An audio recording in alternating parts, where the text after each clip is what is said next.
بسم اللہ الرحمن الرحیم۔ آج کے سبق میں ہم پڑھیں گے حروف مدہ اور نظائر حروف مدہ کا بیان۔ حروف مدہ وہ حروف ہوتے ہیں جن کو ہمیشہ لمبا کر کے پڑھا جاتا ہے۔ حروف مدہ تین ہیں: الف، یا اور واو۔ یہ حروف ہمیشہ مدہ نہیں ہوتے۔ کب مدہ ہوتے ہیں؟ سب سے پہلے دیکھیں الف۔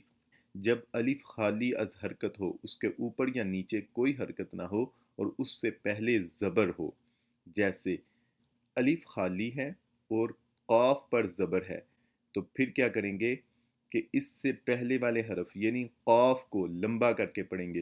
قاف زبر الف قا۔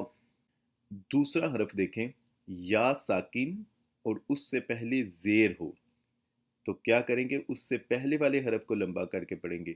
اب دیکھیں، یا ساکن اس سے پہلے زیر ہے تو پڑھیں گے قی۔ اور تیسرا حرف واو ساکن اس سے پہلے پیش، تو کیا کریں گے؟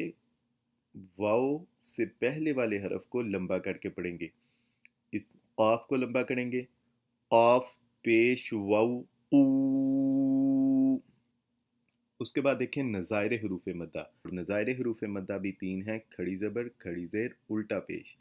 یہ نظائر حروف مدہ اس لیے ہیں کہ پڑھنے میں تو ایک جیسے ہیں، لکھنے میں الگ سے ہیں۔ جیسے دیکھیں، قاف زبر الف قا، اور اس کو قاف کھڑی زبر قا، یہ بھی لکھا جا سکتا ہے، یہ بھی لکھا جا سکتا ہے، پڑھا ایک ہی جائے گا، مطلب دونوں کا ایک ہی ہوگا۔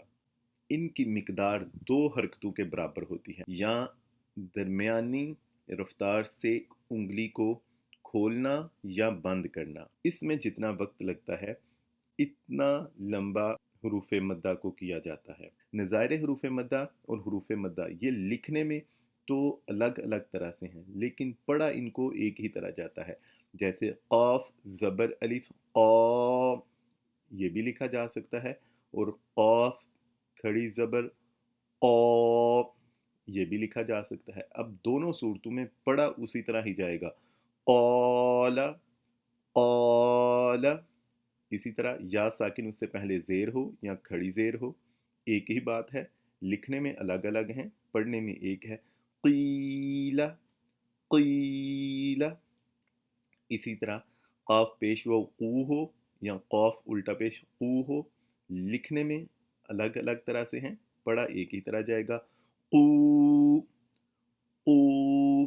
یہ بات ذہن میں رکھیں کہ عربی میں صرف یہی حروف ہیں جن کو لمبا کر کے پڑھا جاتا ہے۔ ان کو اگر آپ غور سے دیکھ لیں، یاد کر لیں، ذہن نشین رکھ لیں، تو ان کے علاوہ کسی اور حرف کو، کسی اور کلمہ کو لمبا کر کے پڑھنے کی ضرورت نہیں ہے۔ حروف لین ہیں، ان کو تھوڑا سا لمبا کیا جاتا ہے، یا پھر غنہ پر تھوڑی سی دیر لگتی ہے۔